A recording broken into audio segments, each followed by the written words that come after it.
Okay, ladies, gentlemen, listeners, friends, colleagues, and anybody fresh to these podcasts.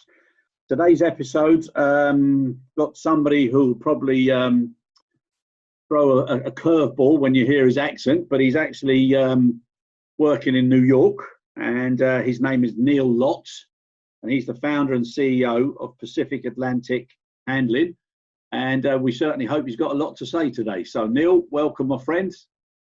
Nice to have you on board. Really happy to be here.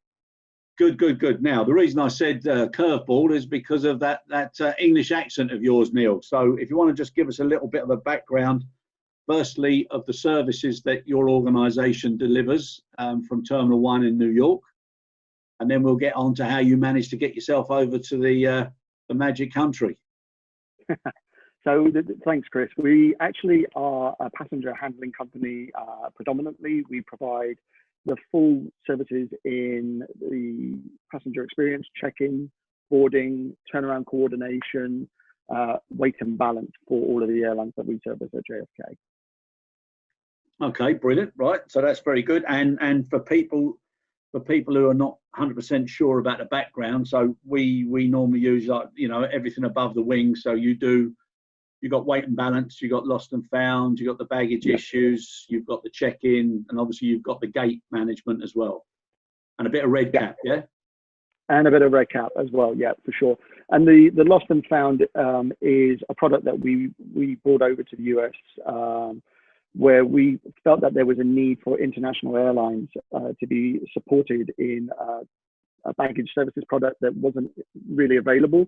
So we have a product that's open all day from 9 a.m. in the morning right through till 2 o'clock the following morning, where we service multiple airlines in lost and found throughout the whole day, rather than just for the amount of time that they're having a turn time, which we have found has been extremely well received here, and airlines are enjoying the product. Very good. Now, everybody and all the news and everything is non-stop with this damn virus, and obviously we've got to keep on top of it and keep up to date with how it's developing and what we need to do. But it's also important now, especially at this point, for people to start being a little bit more positive, and obviously to respect the lost lives and the care workers and everybody who's done so well on the front line, which we always do, and God bless them all. Fantastic. It's also a time though where the sort of the tide or the swing has to change, so that instead of everybody talking about such terrible news, which obviously it is terrible news, we've got to start talking now about things that are positive and how things are happening. So just to recap the impact that it's had on your organisation, and you've got 150 employees. So how has that affected you, Neil? It's affected us aggressively. I mean, we've furloughed over 140 staff. We've had a lot of staff, unfortunately, that have lost family members, which has been very devastating to hear. And at the same time, all of those staff, plus the remainder that are furloughed, are desperate to come back to the workplace. They're excited to be back in the airport. They want to have a real good working environment of positivity rather than being stuck at home. So, we've been spending a lot of time talking with our staff on Zoom calls. We've been reaching out to them every week with updates of the industry and how that affects us in New York, but also at the same time helping them on mental health awareness while they're stuck at home as well, and also any kind of physical awareness. So we've got links with on our intranet where we give them connections for doing exercises at home with videos attached to that, and also what positive steps you can take in mental awareness at home, whether it be through yoga or meditation or reaching out to even professionals that can help you in these kind of situations.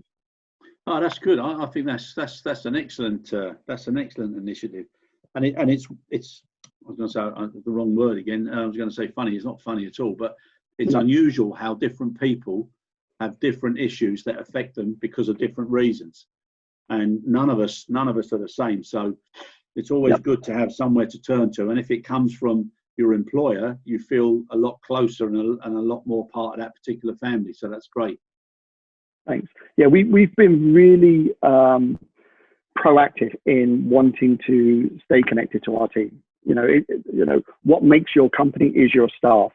And I know we talk about that a lot, and you hear it a lot, but it's about practicing it.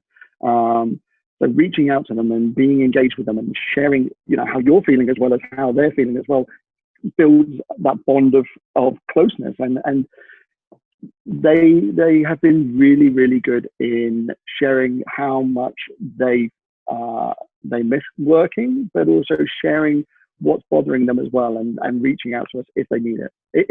It helps in this environment. We're not in the same boat, but we're all in the same storm, and it's really about how we help each other through this. I like that one. I'm going to use that. I think I borrowed it from somebody else. I think I saw it somewhere online over the last few days, but there's nothing truer, is there? I mean, no, I like that. We're not in the same boat. Yeah, no, definitely. But that's really good, Neil, what you're doing with the team, and I'm sure that will stand you in good stead later on, because I'm a big believer that it's what you do in a time of crisis that makes people remember you for the right reasons. And some of the organisations that that I've had dealings with, where they're refusing to pay refunds and they're just not treating the consumer the way they should. Hopefully the consumers will remember them when things start to open up again. Now, it's inevitable there's going to be a new normal.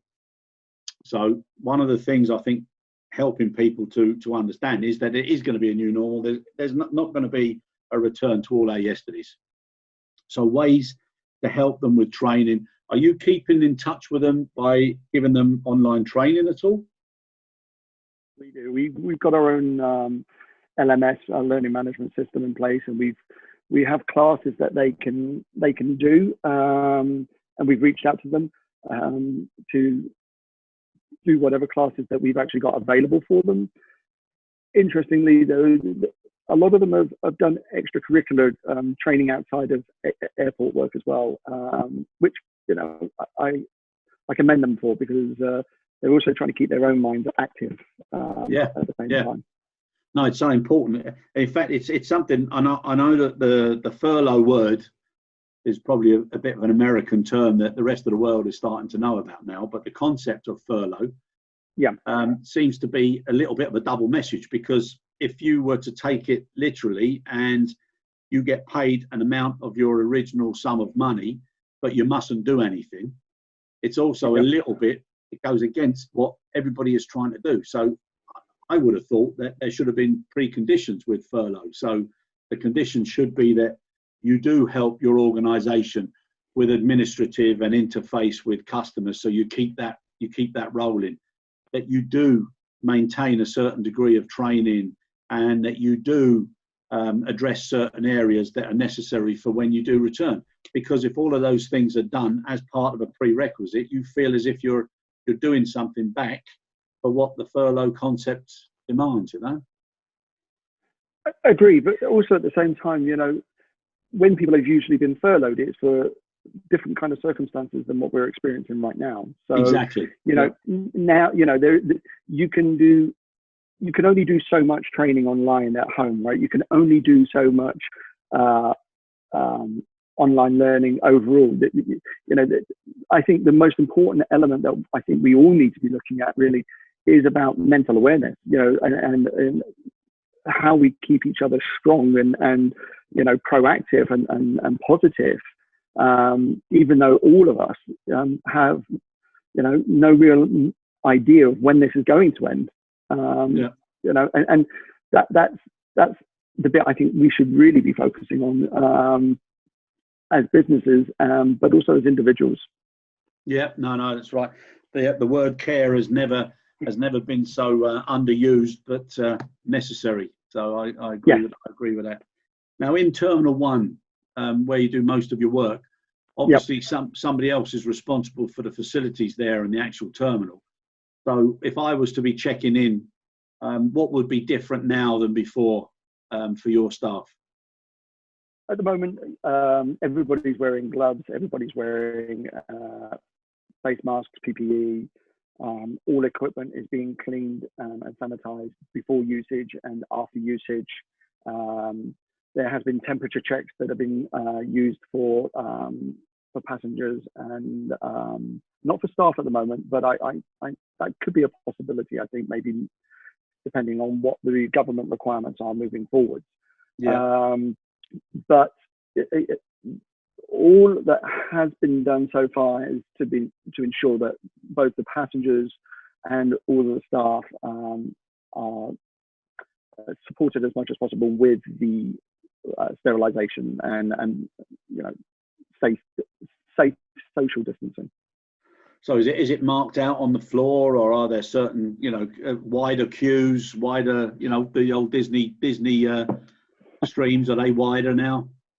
I actually haven't seen whether they're wider now. I do know that there are markings on the floor on the social distancing side, so that's into play as well.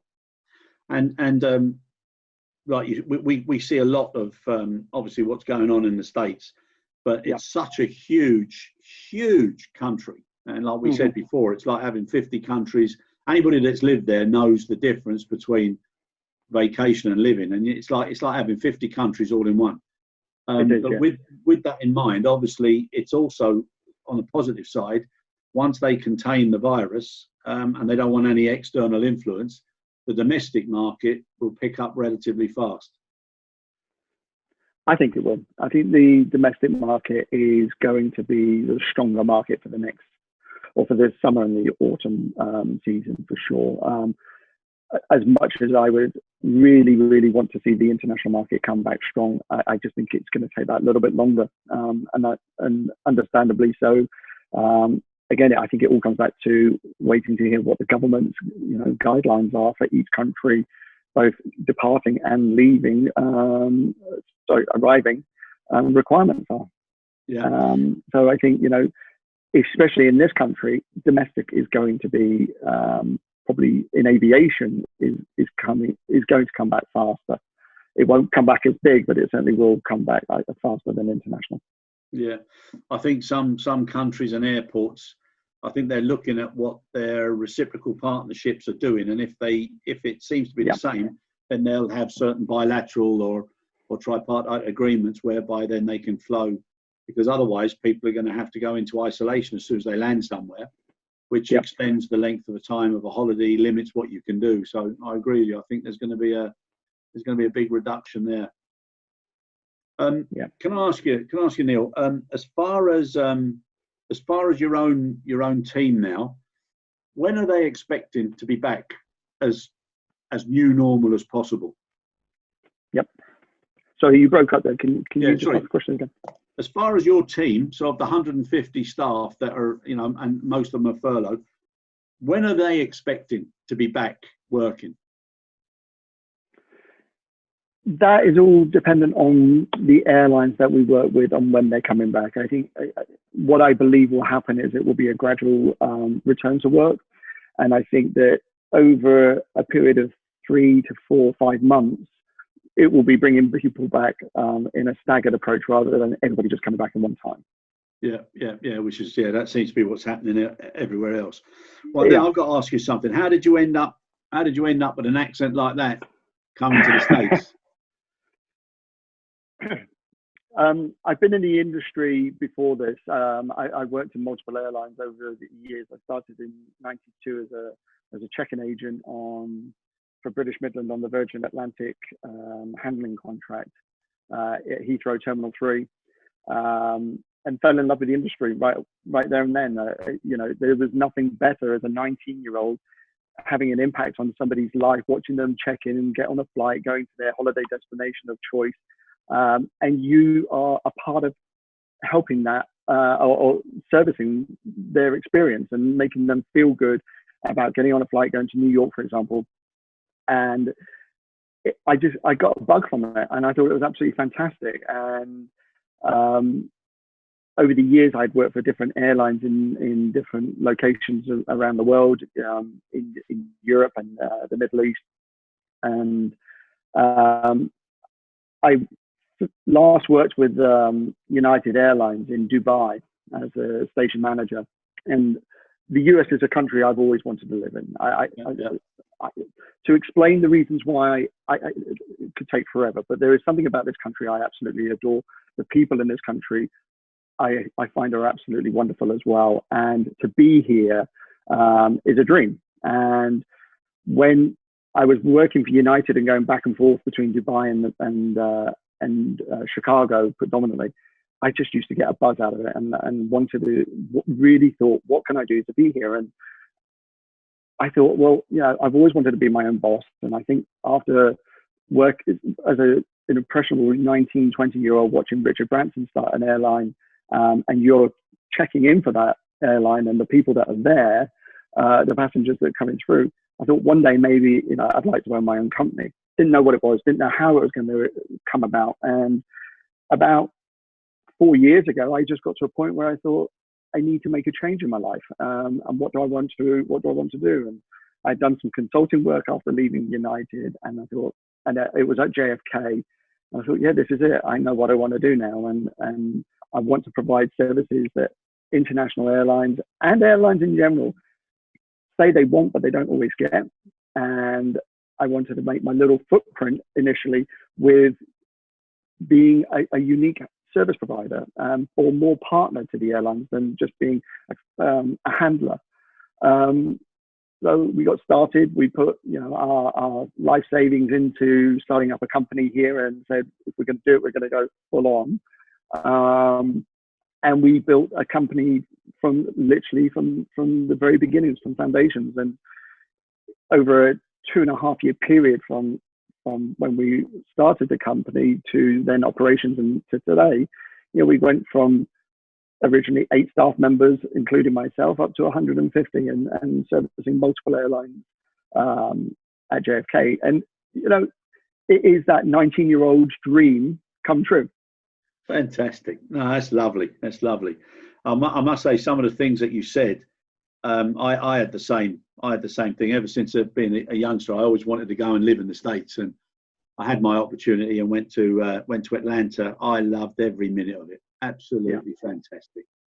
It's awesome. I mean, it really is. And to your earlier point where you say, you're right, there are 50 countries within this one country, and therefore when you go between different states, the language is the same, but the place is each state is so very unique, and which makes it fascinating and wonderful at the same time. No, brilliant, great memories, and well done you for doing what you did and taking that particular chance. Thank you. No, really. Now, as far as you can see, your passion and your focus on customer experience and customer service, what would you say are the unique points or the purpose of your organization that would mark you out as being either a boutique specialist or being a leader in certain core areas? The first thing about the company is that we're all about the people. All about what, sorry? Our people. Yeah, our people very good. Our people are the most important aspects of our company. And from the day that I started this, it was always about making sure that our people were treated differently than what they were used to in big organizations. And it's something that I've been really proud of. And that's gone through the different ranks of staff that we've got. And it takes time to build that trust, right? So the staff have now come to that point where they've gone, this is a company I really want to be a part of. Another thing that we're very focused on is as a service industry provider, we're always going to make somewhere along the line you're going to make a mistake, and that's just human elements or human behavior. And we've been from the very beginning said about being transparent to our customers and saying, if we've made a mistake, put our hand up and say, it was us that did this, and this is our corrective action, rather than waiting to be found out and then you do the chase around and, we're sorry about that. Yeah. We've got ahead of it and said, look, this is our fault and this is what we did, and we apologize for that, but this is the corrective actions we're putting in place. And that builds trust between yourself and your own team, but also your team and their customers. And that's key, right? And it's what makes us, I believe, really unique, because it's something that we all want in business, is to have honesty and transparency between ourselves and our customers. And it's something that we're really passionate about. Yeah, no, I agree with you.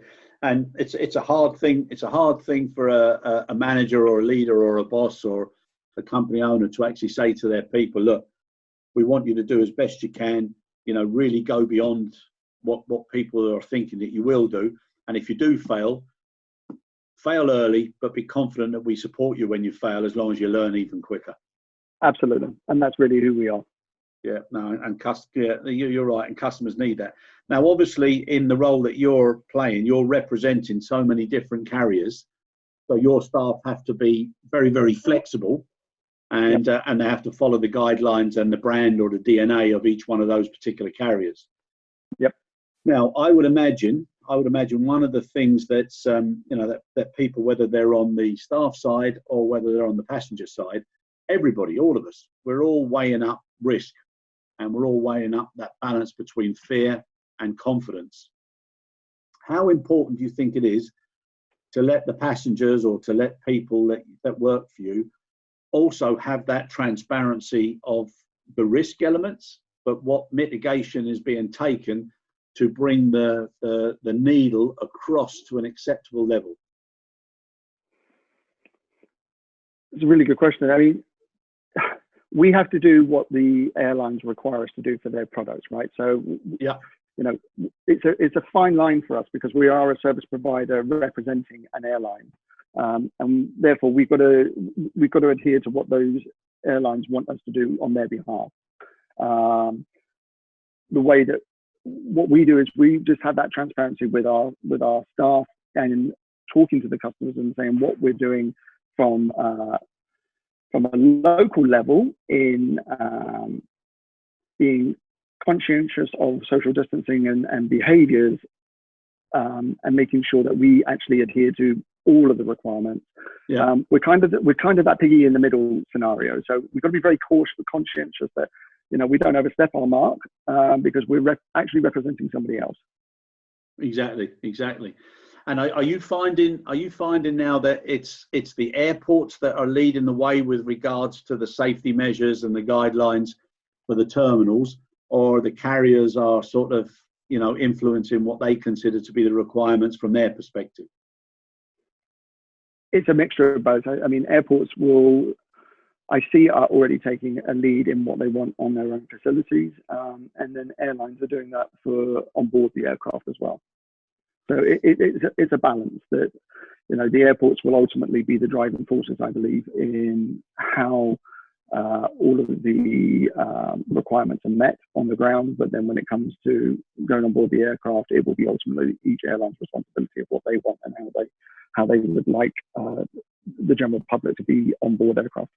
Okay. Let me ask you something. On when people get down to the gates, are most of your carriers, are they on stand or are they a remote stand?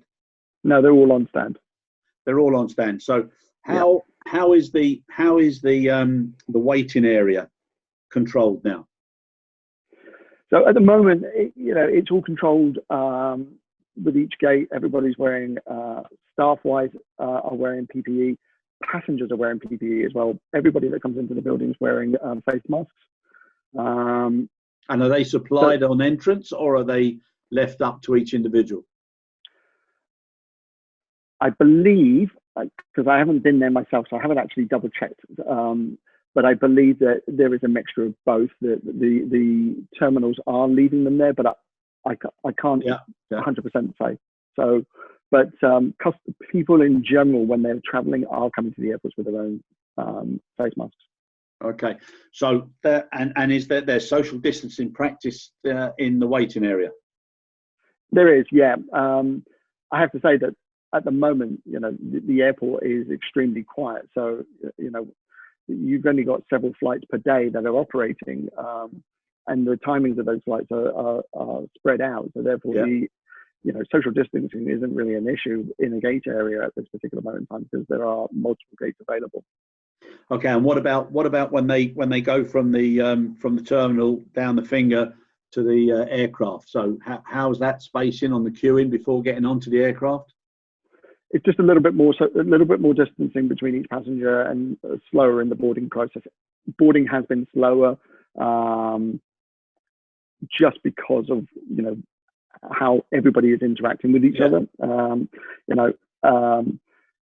So it has slowed parts of the process down, and I think that's something that we're all going to need to look at as we move forwards on how it's going to have an impact on travel in aviation over the next few months. Exactly. And the other thing then is, I take it they're a lot more disciplined now with the sequence loading for the seat numbers. Yeah.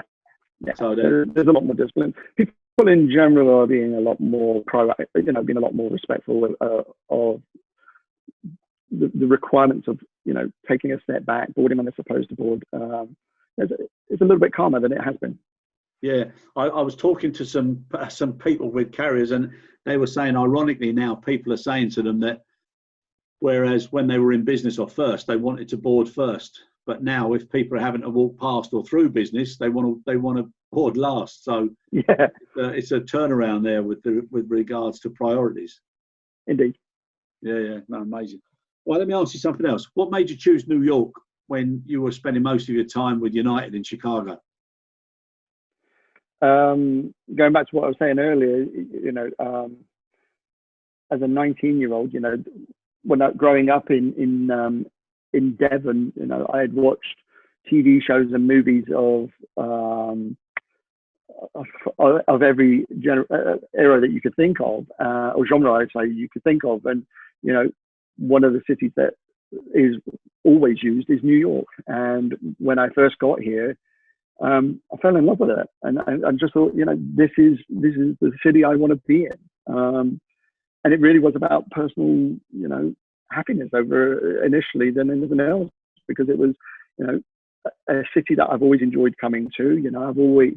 I always used to travel privately before I was with United and going in and out of Chicago. I just always would come to New York. It'd be my go-to place for, a quick breakaway from anything else. And it's been a place that I've loved for almost 30 years now. Yeah, it's amazing. I've seen some friends, they've sent me some pictures when they're in Times Square and stuff, and I mean, it's just amazing to see that so quiet, It is, yeah. I mean, it's quite eerie, actually.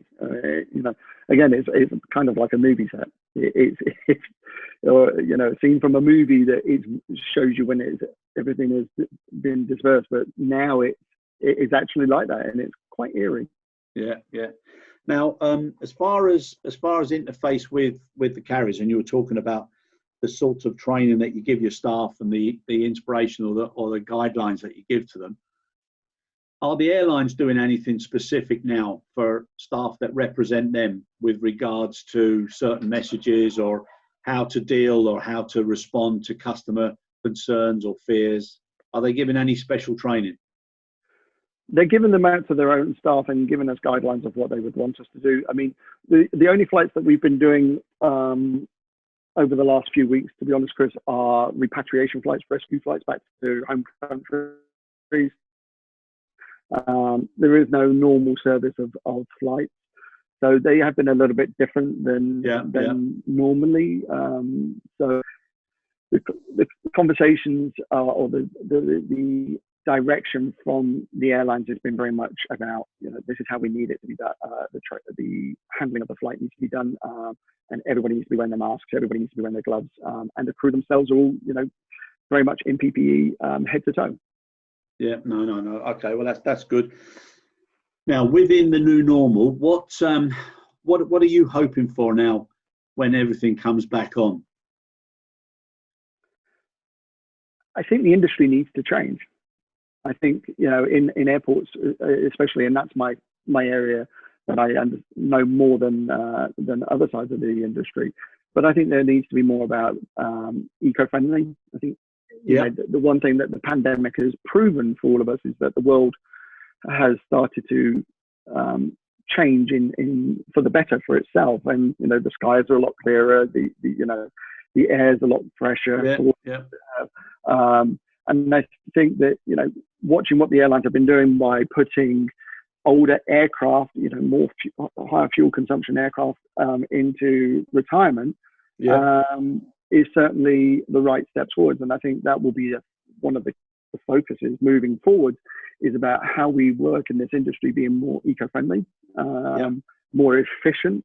And I think that, for us at PAH, we're very much along the lines of driving that where we can, and in our footprint as well. Yeah, Neil. Yeah, you were saying quite rightly so about digitization and automation, and I would imagine anybody that's doing face-to-face contact with customers would be thinking, how's this going to affect things in the future? Whether it be checking your own bags in, putting your own labels on, etc. How do you think people will respond to that? We're in the business of people, servicing people at airports, right? So, digitization is really important, and there will be a need for self-service kiosks. There will be a need for bag drops, but also at the same time, we need to find ways that we can do that with staff. Not all of it just be computerized. Otherwise, we're going to go down, I believe, down a path where it's not going to be a service industry anymore. It's going to be more of a technology industry. And when you look at supermarkets, for example, there is that balance of the technology side where you've got the self-service checkout, and you've got the employee on the cash registers. That's what we're doing, at PAH. We're working on a balance where we've got mobile technologies that can print boarding passes and bag tags on mobile printers that the staff can give to the customer, or it will print out and the customer can take it themselves and tag the bag themselves, rather than it just being self-service kiosks. Yeah, no, so we're giving I think a balance. Yeah, no, I think definitely a balance, because the amount of times that I've been to airports and then you see all these kiosks broken down, or people can't get the kiosk to read their passport or their ticket, and people get so frustrated. And it's a shame that there isn't enough people to either help or to take over or to support them with that. So I definitely agree with that. I think it's a balance. There has to be a balance, Chris. You can't go one way or the other. I think that you've got to have a healthy amount of technology, but you've also got to have a healthy amount of staff as well. And ultimately, people need jobs. So we've got to be very focused on, or cognizant, I should say, of the fact that we're an employer of people. So it's, as I say, it's that balance of making sure that we hire people, that we are doing the best customer service that we can give, but at the same time that we have technology to be more efficient, save costs, be more productive, and help the airlines generate ancillary revenue streams by the use of mobile technology. Yeah. No, I agree. I think it's an enabler, not a replacer. And, yes, absolutely. And those that use it that way, that you can see the almost like the sense of relief or the smile on customers' faces, that they're happy to see that technology works, but they're even happier when they see a smiley face or a supportive face that's overseeing that technology as an enabler or an enhancer. So I think that's important. Now, for your business, how would you like to see that develop over the next 3 to 5 years if you had a magic wand? We would obviously still like to grow. We're going to be a lot more aggressive in working with partners in the industry to provide new efficiencies, as well as what the processes and efficiencies that we've already created and got in place, to assist airlines to look at new types of check-in or enhanced check-in by the removal potentially of dedicated desks. I believe that the mobile side of check-in and bag drop that are supported by staff members is going to be a key moving forwards, rather than them being, the stationary check-in desks that we've always known. Yeah, yeah, no, that makes sense. Also, I would imagine, and correct me if I'm wrong, but the outcome of all of this will probably be a much, much greater focus on hygiene and occupational health, and just general health in the majority of any transaction or any transport. So with that in mind, your staff will probably have to get more involved with some of the regulations that are going to change, because I would imagine that people will have to have some form of a health passport or pre-check-in, especially when the international side of it comes on. There's going to have to be some sort of screening, testing, or identification, whether you've had it and you're free or whatever. So there's going to be a lot more things that they're going to have to focus on. Otherwise, there may well be fines or repercussions for the carrier that you represent.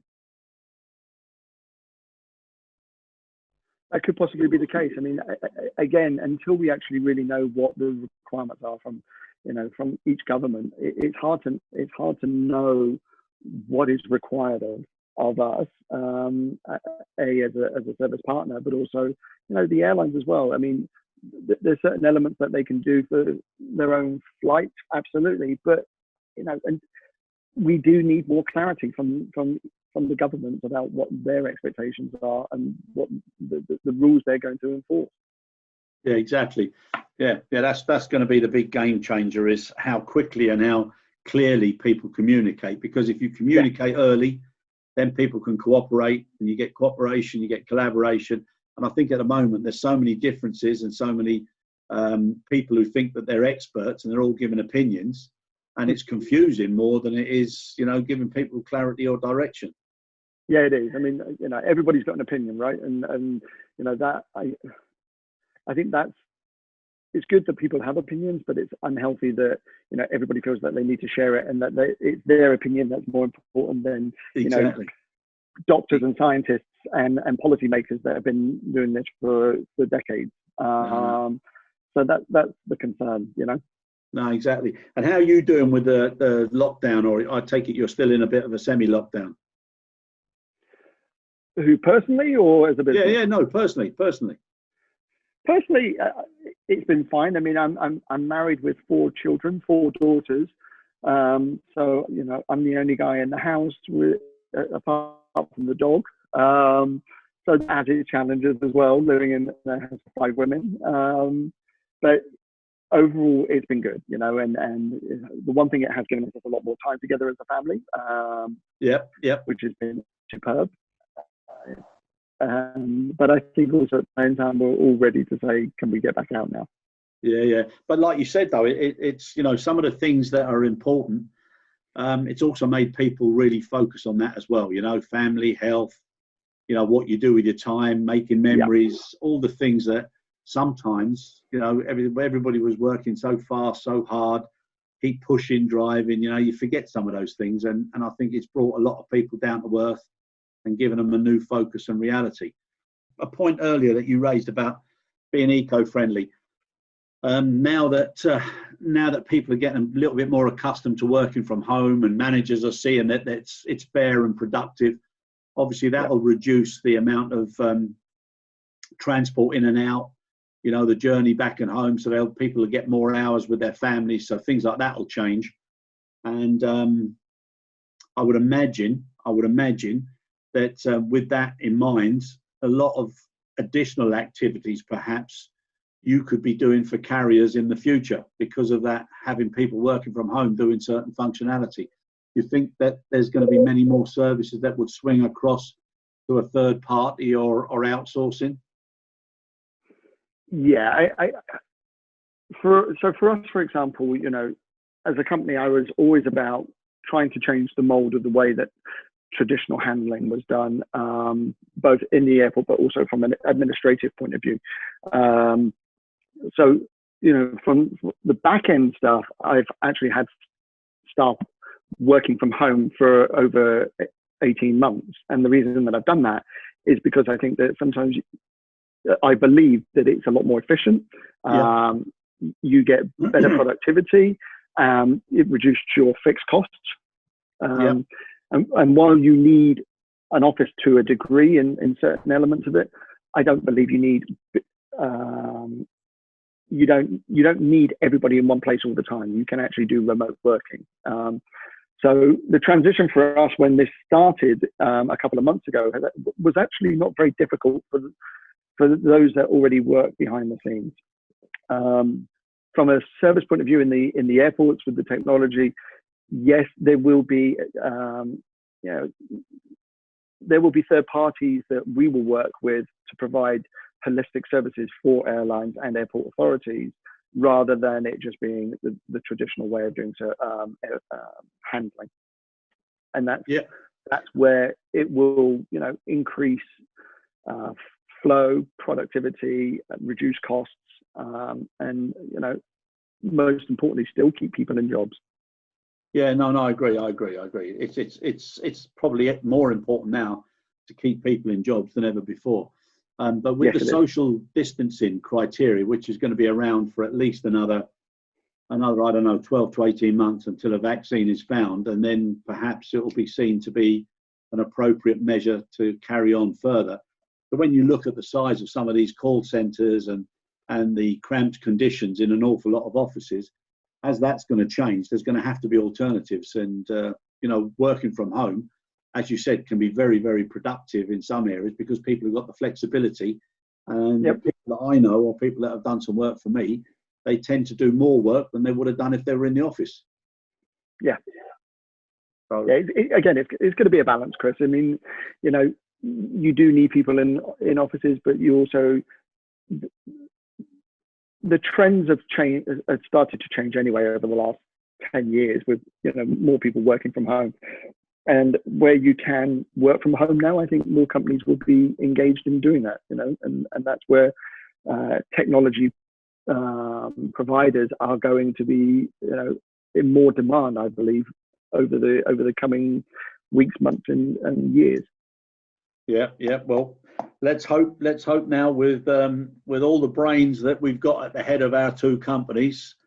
So from Donald to Boris, that they get things right now over the next few months. And they're certainly under the spotlight at the moment, the two of them. Yeah, for sure. And again, we can just hope that everybody is guided by the professionals and that the recovery is swift. Exactly. Well, Neil, listen, we're coming to the end of the time. So I think it's been great. It's been great to speak to you. I think what you've done is been very brave. I commend you for it. I've got a lot of respect to do that in a different country and with your ambitions as a young man fulfilled. I wish you every success. I think if the USPs or the DNA of your company reflect the person I think you are, then I think you're going to be very, very successful. And we wish you the greatest of success and hope that all of your employees get back up and running as soon as possible. Thank you very much for your time.